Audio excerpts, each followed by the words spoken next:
Nagpasidaan ang Department of Trade and Industry sa mga konsumante nga siguraduhong anaa sa standards ang mga pamaliton nga dekorasyon sama sa Christmas lights. Ilabi na karong misulod na ang Burr Months.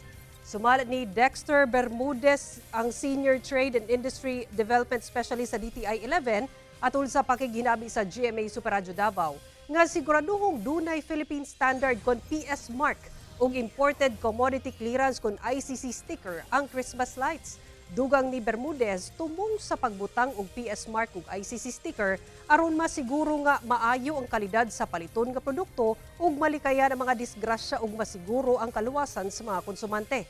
Karong Burr Month, subling pakusgan sa DTI-11 kauban ang ubang mga ahensya ang kampanya ug ang panawagan sa mga konsumante nga pilion ang mga Christmas lights nga anaa sa saktong standards. Pagpasidaan sa DTI-11 bisan ang mga gamit nga gipalit sa online.